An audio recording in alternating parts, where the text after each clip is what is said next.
ወንጌላይ ወጥዲ ሲኑ ቢታ ይሄ ዓለምን አሁን እያቀጣጠለ የሚገኘው ዓለምን እየፈጠነ በዓለም ላይ እየፈጠነ የሚገኘው የእግዚአብሔር እሳት የተነሳው በዚህ አይነት ከበሮ በዚህ አይነት ኩራዝ ባለበት ቦታ የተጀመረው አኖይንቲንግ የዓለም ጫፍ ደረሰ።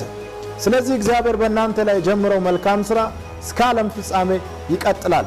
ምንም ማጣት በተወለዳችሁበት ሎኬሽን ሊገድብ አይችልም። ይቀጥላል፣ ያድጋል። በእኔ የሚገለጠው የእግዚአብሔር ክብር ገና የሚቀጥል ነውና እንቀጥላለን። ተባረኩ።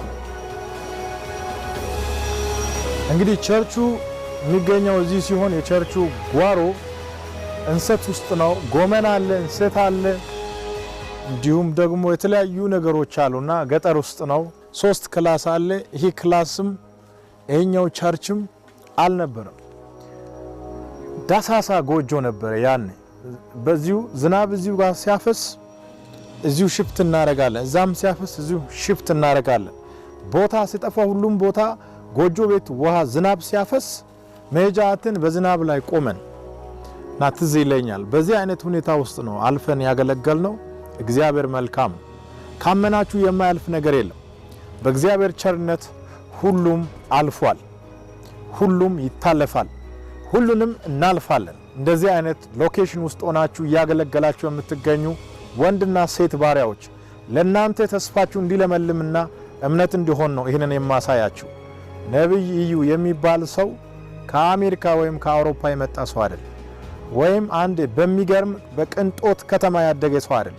በዚህ አይነት ሁኔታ ውስጥ ነው የተወለደው፣ በዚህ አይነት ሁኔታ ውስጥ ነው ያደገው፣ በዚህ አይነት ሁኔታ ውስጥ አልፎ ነው የመጣው። ስለዚህ በስፒሪቹዋል አንግል ብቻ አይደለም ማወራው። ብዙ የገጠር ልጆች ቋንቋ የማይችሉ የሀገር መሪ ሆኖ አይቻል። ስለዚህ የሀገር መሪ መሆን ይቻላል። በሰኩላር ዓለም በትምህርት ዓለም በጣም ፕሮፌሰር፣ ዶክተር፣ ፕራይም ሚኒስተር መሆን ይቻላል። በአገልግሎት ዓለምን ማጥለቅለቅ ይቻላል። ዓለምን መዞር ይቻላል። የወንጌል ሰባኪ መሆን ይቻላል። ራሳችሁን በራሳችሁ አትገድቡ። አልፎ መሄድ ይቻላል። እግዚአብሔር ካለ ሁሉ አለ። እግዚአብሔር ካለ ሁሉ ይቻላል። ስለዚህ እመኑ። ለሚያምን ሁሉ ይቻላል። እምነት ውስጡ ላይ ያለው ሰው ተራራ ተነቅሎ ወደ ባህር ልብ ይሂድ ብሎ ቢያዝዝ ይሆናልና እመኑ። የናንተም ነገር እየጨመረ እያደገ ይሄዳል። ነቢይ እዩ ከኮዶ ጋውሊያ ቀበሌ በ1996 ዓመተ ምህረት ወደ ወላይታ ሶዶ ከተማ ለትምህርት በመጓዝ በወላይታ ሶዶ ሁለተኛ ደረጃ